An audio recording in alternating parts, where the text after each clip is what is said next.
mayroong Oplan Romanov o meron daw pong banta sa buhay ng pamilya. Kaya daw nasabi ni Sara Duterte yun sa katauhan na bilang isang ina, bilang isang asawa, bilang isang may pamilya, at hindi daw po bilang isang vice-presidente. Oh, may pag-amin sa ganun, di ba? Hindi direktang inamin, pero kapag ka sinabi mo, kaya po nasabi yun na may direct, may indirect na pag-amin ho, mga kababayan. O tapos ngayon, di-deny nyo. Or counter evidence to prove Okay, that. so let me clarify. Sa lahat ng sagot ninyo so far, Mm. hindi pa nyo tinatanggi ito, pero in your time presenting evidence, you will deny that there was a person contracted by the Vice President. Your Honor, to clarify, I don't understand, Your Honor, when we were asked, but In your because- answer, you have an answer. There is an impeachment. Sandali lang. Parang kinakabahan itong si Binluan. Ito yata yung tingin ko tingin ko isa ito sa ano mababato ng laptop eh. Ma'am Juby Arguelles, salamat po sa inyong pagiging subscriber ng channel na ito. Tingin ko ito si Binluan, ang isa sa mababato ng laptop ng Vice Presidente ho, mga kababayan. Kagaya nga nung sinabi ko, siya yung lawyer na nagpaliwanag po na kaya daw po nasabi ng Vice Presidente yung gano'n o kaya daw po may pagbabanta ang Vice Presidente ng gano'n at hindi niya daw po yun sinabi bilang Vice President at bilang ina, bilang asawa, bilang may pamilya. Ano po? Pero pag-amin yun, indirect na pag-amin ho iyon.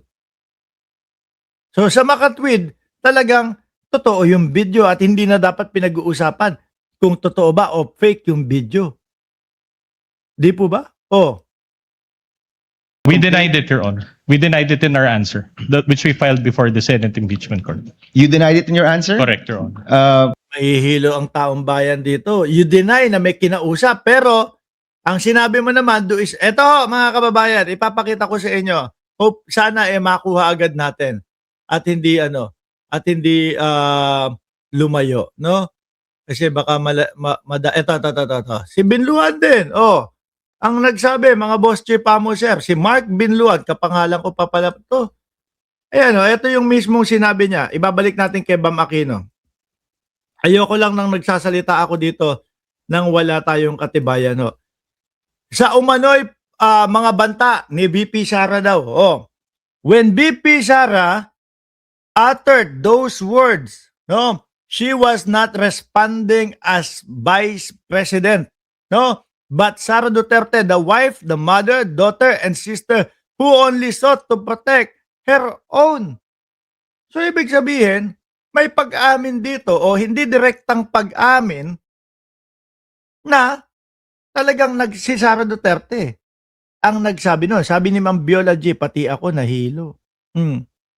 Diba? Kung dito, sinasabi mo na sinabi yon ni Sara Duterte bilang isang magulang, ina, asawa, tapos diyan sasabihin nyo naman na i-deny ninyo. Nakakalito kayo. Malilito sa inyo lahat ang taong bayan. Sabi ko nga ho sa inyo mga kababayan, tingin ko naman po, etong depensa ni Sara Duterte, matatalino ho ito. Hindi naman po aabot sa punto na sila yung kukunin at pipiliin po para idepensa ang Vice Presidente.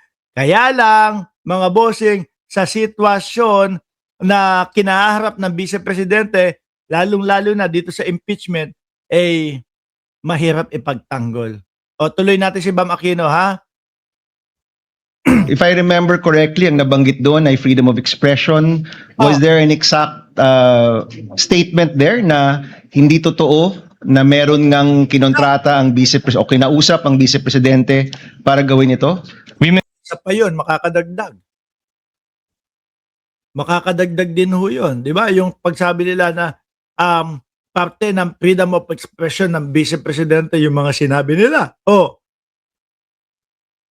Mahihirapan talaga itong mga ito. Maintain our position that we denied it, Your Honor. Okay. It is there in our answer. Mr. President, I don't want to take up... Yari, ano?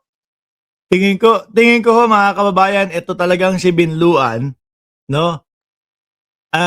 Namumuro. na baka kung talagang nambabato ng laptop ang Vice Presidente, ngayong gabi po, baka nandyan sila sa meeting, siya na yung nagkakamot ng ulo. Baka iwas-iwas, sir. Kailangan bilisan mo yung pag-iwas. Dahil mabilis ang lipad ng laptop. Time, but I do wanna check the official records and look for this because I don't remember seeing that in any of your answers, Mr. Tsaka ang Vice Presidente ho, mga kababayan, kung maalala nyo, no, ipinagtatanggol niya din ang kanyang sarili. Alam ko meron tayong video para doon sa Vice Presidente ho, mga bossing. Nasaan ba yun? Pero mamaya, hanapin natin, okay? Your Honor, all allegations were denied. It's a general denial, a blanket denial.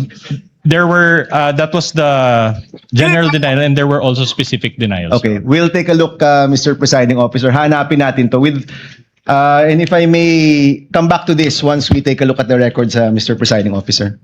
Nahilo na, mga kababayan. Nataranta na ang depensa ng Vice Presidente. Ito pa ho, mga bossing. Si Risa Ontiveros naman ho, mga kababayan. Ano po? Pakinggan natin. Ba ng patunay na kailangan po ba ng patunay na may kinontratang assassin para maituring na grave threats ang mga sinabi? Well, Your Honor, in so far as the crime of grave threat is concerned, hindi po yan kailangan. Naku po, sinasabi ng mga lawyer nila na, wala, nabanggit lang iyon. Nasabi lang iyon, no? Dahil sa kanyang galit o alam niyo po 'yon, mga kababayan. Pero ako dito, kahit wala akong kontratahin o kahit na pag ako nagbanta sa buhay ng isang tao dito, mga bossing, like example, sinabi ko sa inyo, si Alan Peter Cayetano, ipapapatay ko 'yan. No, kapag ganun ang sinabi ko, pagbabanta na po sa buhay ni Peter Cayetano iyon. At wala na akong ibang maidadahilan pa, mga kababayan. Di ba? May kinausap ba si Mark Ramos? May nakausap na ba ako na papatay kay Peter Cayetano? Kahit wala, iimbestigahan ako para doon sa sinabi ko na ipapapatay si Peter Cayetano. Pero example ko lang ho yun, mga kababayan, ha? Hindi ko gagawin iyon. Bahala siya sa buhay niya. Game. Tumuloy tayo dito, mga bossing. Tingnan natin yung depensa nila, no? Tugon sa mga pagbabanta ng Vice President.